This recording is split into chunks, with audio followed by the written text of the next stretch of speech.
Hey guys, Magic Master here. I am finally back with another upload, and today I'm going to be showing you a trick where I have made the perfect prediction.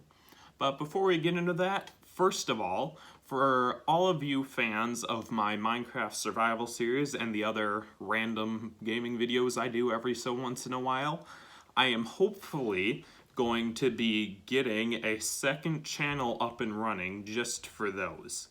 I'm still going to be uploading the next couple of Minecraft Survival Series videos on this channel since I don't have it up and running yet, but I should hopefully have that up in the next couple of months. I'll just say that, hopefully, probably. And also, go subscribe to all the links I have in the description. Without further ado, let's get into the performance. So, I'll just give the deck a quick shuffle.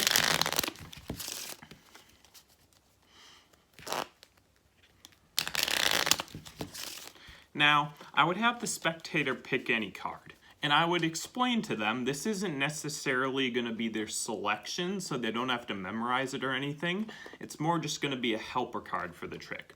So let's just say they pulled out that card right there. Alrighty.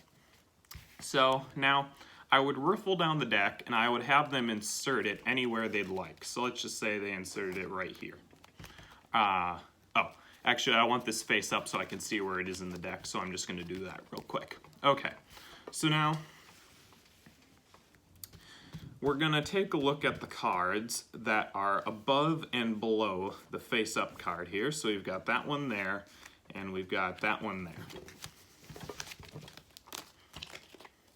So we've got the 9 of hearts and the 4 of clubs in this case. Alrighty. So now, this is going to be the value of our card, and that's going to be the suit of our card. So in this case, we've got the 9 of clubs. And like I said in the beginning, I would make a perfect prediction because I've had one card in this box the entire time, and you can see that it is, in fact, the 9 of clubs. Alright guys, that was the trick. And let's get right into the tutorial. There's also a variation for this trick I'll teach you after the tutorial for this version. And I think this version is better. I'll also explain that when I teach the variation. So what you want to do is get out 3 different cards. So you want to get out 1 card, which in this case is the 9 of clubs, and then get out 2 other cards, 1 matching the value and 1 matching the suit. So in this case, I've got the 9 of hearts and the 4 of clubs for the 9 of clubs. And then you want to take the cards, set 1 on top and set the other on the bottom. So value goes on top and suit goes on bottom. It kind of works a little bit better if you do it that way. But it doesn't matter really where they go, but it works a little bit better if you have value on top and suit on bottom. And then you take the other card, put it inside the card box, have it in your pocket or whatever. Set that off to the side. Okay, so now you don't want the spectator to shuffle, obviously, since you do have the setup. And when you do the shuffle, you want to make sure you keep that card on the bottom and this card on the top. So you want to, if you have your piles separated like this, where the bottom card is in your left hand and the top card's in your right hand, you want to start with your left hand and you want to end with your right hand. Oop, didn't do it there accidentally, but yep. So you just want to keep your setup on the top and the bottom.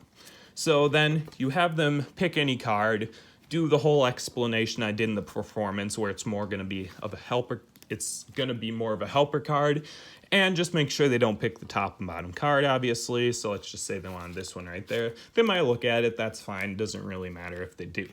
So then you riffle down the deck, ask them to insert it anywhere they'd like. Let's just say they insert it right here.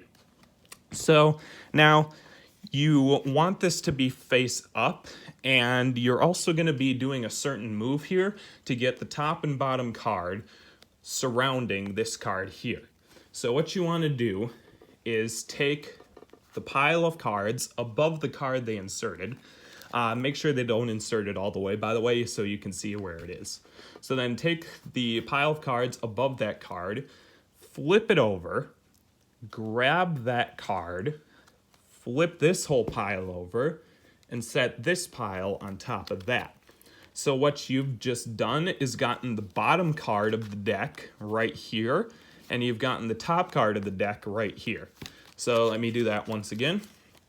Earful down, have them inserted anywhere. Say, oh, wait a minute, I want this to be face up so I can see where it is in the deck. You take the pile of cards above it, flip it over, grab that card, flip the whole thing over, and set this pile on top of the face-up card. So, now, you spread it out, and you get out the cards that are above and below. So the reason it works better with the value of the card being on the top of the deck and the suit of the card being on the bottom of the deck in the beginning is when you take them out, the value will end up being on the left and the suit will end up being on the right. It just looks a little better than if you say the suit first and then the value. So that's why that is like that. So then you explain that's the value, that's the suit, and then you show your prediction. So now let's get into the variation of this trick. For the variation, you're gonna be revealing a 4 of a kind. It can be any 4 of the kind. I'll just use the 9s here. Obviously, you might want to use something a little bit more powerful, like the aces or the kings or whatever, but I'll just use the 9 since that's what I had out. And then separate them by color. Doesn't matter which color goes where, so I'll just put black on top and red on the bottom. Okay, so now here, you're going to be using the move twice. So once again, you can give it a shuffle, just retain your setup. This time, keeping track of 2 cards instead of 1 on both the top and the bottom, and then have them pick any card, obviously not the top 2 or the bottom 2. To go through that whole explanation, riffle down, have them inserted anywhere, and then flip it face up like that. And then from here, you just want to get out 1 card of each, and then you want to make sure you put the other 2 of the 4 of the kind back on the top and the bottom. So now we've got 1 left on top and bottom, and we've got 2 here. So you can flip these over right away if you want, show that you've got 2 9s so far, and then have them take this card again, riffle down, insert it anywhere, do the whole thing like that, and then pull out the other 2 cards that are with it, and then show that's the other 2 9s. So now, the problem I see with this is the fact that you are doing the move twice. Because the first time you can get away with giving an excuse to flip the card face up, like, oh, I want this to be face up so I can see where it is in the deck. But the second time, they might try to insert it face up, because that's what you did the first time and you gave the whole explanation and thing. But if you don't explain it the first time, it might just look weird that you're just turning it face up and then explaining it the second time. So I don't really see any good way to do this move twice in a row. If you can think of a way to do it, or a good explanation to go along with it, go ahead and do it by all means. But this is why I think the other variation where you have the prediction is better. So that's just my comment on this variation of the trick. All right, guys, that was the trick. I hope you liked it, and I'll see you next time.